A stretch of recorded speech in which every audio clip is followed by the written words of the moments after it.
Magandang araw sa mga taga-subaybay ng Pinoy Mystery Horror.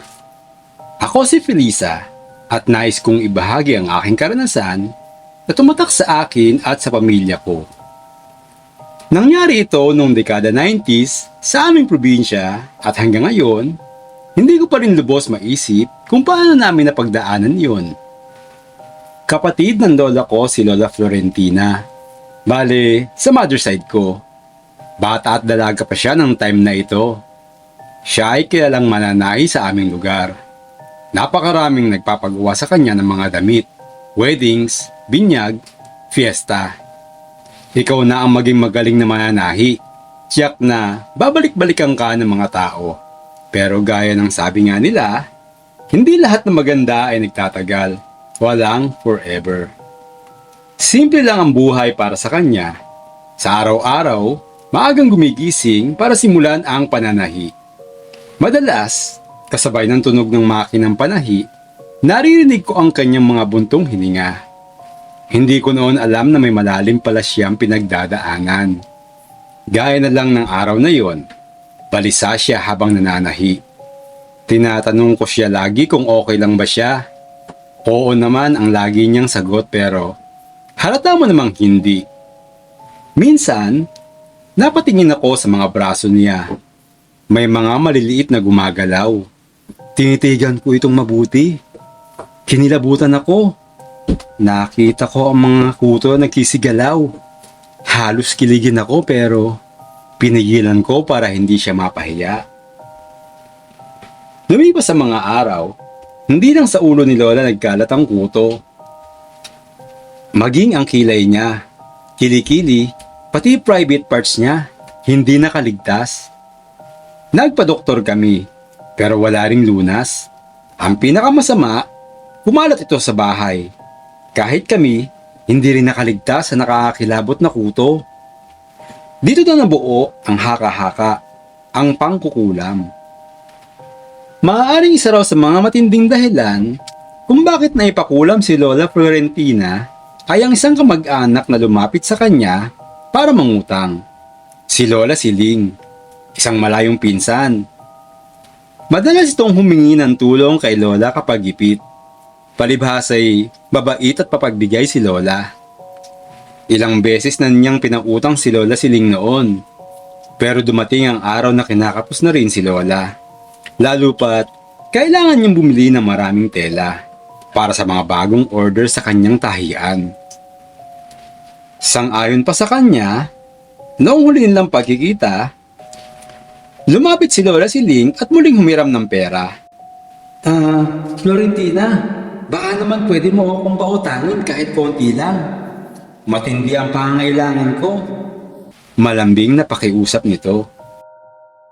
Pasensya ka na, Siling. Wala talaga ako ngayon. Kakabili ko lang ng mga bagong tela para sa mga customer ko. Paliwanag naman ni Lola. Halatang nahihiya. Bigla, nagbago ang reaksyon ni Lola Siling. Kitang-kita ang pagkadismaya sa mukha niya nung araw na yon, na may halong galit. Hindi na siya nagtagal sa bahay ni Lola. Tumalikod siya agad nang hindi man lang nagpapaalam ng maayos.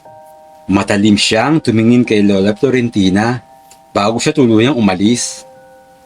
Ilang araw ang nagdaan, nagsimula na ang sumpa magpapabagsak sa buhay ni Lola Florentina. Nakaramdam na ako ng pag-aalala noon. Pinilit naming hanapan ng solusyon pero wala kaming magawa. Kung ano-anong pampahid at gamot ang sinubukan namin, walang epekto. Naging mas mahirap ang kanyang pakikipaglaban sa mga kuto.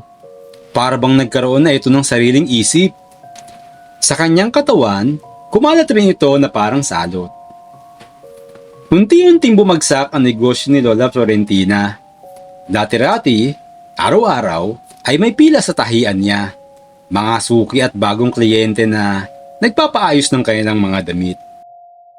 Noon, mabilis na kumalat ang balita na mahusay siyang manahi. Naging kilala ang kanyang maliit na negosyo. Pero nung nagsimulang magkakuto si Lola, naging kabaligtaran lahat. Ang dati niyang malinis at maayos na itsura ay napalitan ng mga sugat sa katawan. Hindi na siya nakakapagtrabaho ng maayos. Madalas siyang tulala at aligaga dahil sa hapdi at kati na nararamdaman niya. Dumalang ang mga tao sa tahian. May mga nagsimulang magkalat ng tsismis na nahahawa na raw sila sa kuto niya. May ilan pa nga nagsabing baka sumpa ang dumapo kay Lola at baka madamay pa sila. Lumipas ang mga buwan, kahit sinubukan niyang balikan ng pananahi, wala nang kliyenteng bumabalik. Kalaunan, nagsara na ang kanyang negosyo dahil wala ng pera para ipangbili ng mga tela. Ang dating malakas na kabuhayan ay nauwi sa wala. Kasama ng mga nawalan ng kliyente, ang pagkawala ng dati niyang sigla. Nagtagal pa ang kanyang paghihirap. Nang hindi na niya makayanan, nagpasya na kaming humingi ng tulong kay Mang Gardo, isang albularyo. Nang dumating ito sa bahay, napansin ng mga tiyahin ko na ito ay medyo bata pa at kakaiba. Hindi ko malimutan kung paano siya titigan ni Lola mula ulo hanggang paa. Sa unang tingin pa lang, iba ang dating ni Mang Gardo. Hindi siya yung tipikal na albularyong nakasanayan nating makikita. Yun bang matanda, marungis at kadalasan ay may amoy pa sa katawan. Samantalang si Mang Gardo ay gwapo, may tindig, at tila laging amoy bagong ligo. Parang hindi siya naapektuhan ng maalingaso na amoy ng mga halamang gamot at insenso na ginagamit niya. Tandang-tanda ko pa nung una siyang pumasok sa bahay.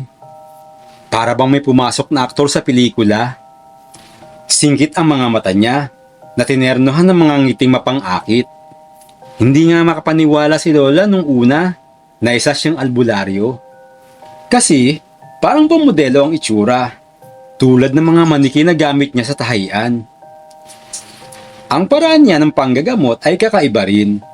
Sa halip ng mga karaniwang dahon at langis, nagdala siya ng isang maliit na kahon na puno ng makukulay na kristal. Bawat kristal ay nilalagay niya sa mga bahagi ng katawan ni Lola, lalo na doon sa mga parte na pinamumugaran ng mga kuto. Wala kang dapat ikatakot, sabi niya habang kumukumpas-kumpas ang mga kamay sa hangin. Para bang may hinahawi na hindi nakikita. Tila ba may mahika sa bawat haplos niya. At habang ginagawa niya ito, pakiramdam ni Lola ay lumulutang siya. Hindi ramdam ang pangangati. Parang nasa ilalim siya ng tubig, kalmado at magaan sa pakiramdam. Ang pinakakaiba ay nang puksain na niya ang mga kuto. Sa halip na pisikal na alisin, tila may hinipan si Mang Gardo sa palad niya. At dahan-dahang itinuturo sa mga bahagi ng katawan ni Lola. Biglang nalaglag ang mga kuto na wala ng buhay. Sa mga oras na yon, lahat ng naroroon ay natahimik, natitigilan, hindi makapaniwala sa kanilang nasasaksihan. Pagkatapos gamutin ni Mang Gardo si Lola, mula sa nakakakilabot na kuto, unti-unti silang naging malapit sa isa't isa. Madalas bumibisita si Mang Gardo sa bahay, kunwari para alamin kung tuluyan na nga bang gumaling si Lola. Pero kitang-kita ng buong pamilya, lalo na mga kapitbahay na hindi lang ito simpleng panggagamot. Nagkaroon sila ng relasyon, kahit may malaking agwat ang edad nila. Si Lola, bagamat may edad na ay nahulog sa karisma ni Mang Gardo. Sa bawat bisita nito, tila ba lumalalim ang koneksyon nila at hindi nagtagal, naging magkasintahan sila. Hindi naging madali ang kanilang relasyon. Napansin ni Lola na habang lumalapit ang loob niya kay Mang Gardo, tila ba may misteryosong puwersa na humahadlang sa kanila. Nang magplano na silang magkaroon ng anak, doon nila nalaman ng masaklap na katotohanan. Hindi na kayang magdalang tao ni Lola. Umalat ang impeksyon sa kanyang katawan noon, lalo na sa kanyang sinapupunan. Ito ang naging sanhi ng pagkabaog niya. Isang sumpa ang iniwan ng mga kutong iyon. Pinsala na permanenteng nagmarka kay Lola. Sa kabila ng masakit na katotohanan iyon, pinilit pa rin ni Lola na panatilihin ang relasyon nila ni Mang Gardo. Pero habang tumatagal, Unti-unting lumalabas ang tunay na pagkatao nito. Hindi na siya ang mabait na albularyo na kanyang nakilala noon. Isang araw, habang kausap ni Lola ang isa sa mga kaibigan niya sa pamilihan, nabanggit ng kanyang kaibigan na kilala pala si Mang Gardo sa ibang lugar. May koneksyon pala ito sa mga mangkukulam. Maaaring sangkot si Mang Gardo sa paghihirap na dinanas niya. Ikinuwento ng kaibigan na minsan, may isang gitang na lumapit kay Mang Gardo. Nagpapatulong na ipakulam ang isang tao dahil sa utang na hindi napagbigyan. Ilang araw na hindi napakali si Lola. Patuloy niyang pinag-iisipan ng posibilidad na may kinalaman nga si Mang Gardo sa kanyang pinagdaanan. Doon nagsimula magsuspecha si Lola. Matagal bago niya ito nakumpirma. Isang gabi, nanghingi siya ng tulong mula sa isa pang albularyo, si Mang Silvestre, na matagal nang kilala sa kabilang bayan. Nang magsagawa ng orasyon si Mang Silvestre, napaisip at nagsalita ito. May taong gumagawa nito sa iyo at kilala mo siya. Hindi na nakapagpigil si Lola at tinanong niya ito kung sino ang may kagagawan. Dahan-dahan niyang sinabi, ang albularyo na nagpagaling sa iyo, siya rin ang nagputos na ipakulam ka. Sa pagkapigla, hindi magawang makapagsalita ni Lola. Lahat ng piraso ng puzzle ay napagdugtong-dugtong na niya. Matapos malaman ni Lola Florentina ang lihim ni Mang Gardo, hindi na niya magawa ang pakisamahan ito. Agad niyang tinapos ang kanilang relasyon. Ngunit hindi yun naging madali. Si Mang Gardo ay bigla na lang nagpakita ng kakaibang asal. Naging mainitin ang ulo nito.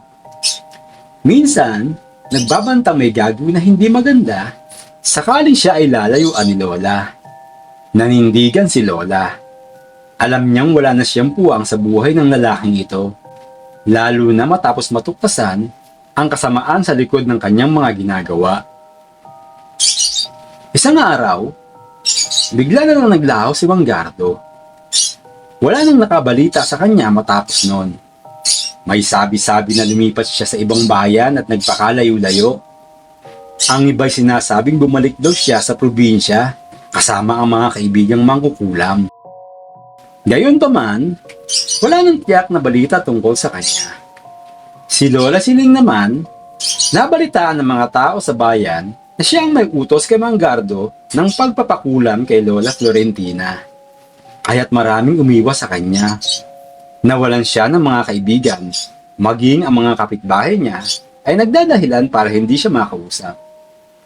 Lumipas ang ilang buwan, nagsimulang makaranas ng hindi may paliwanag na sakit si Lola Siling.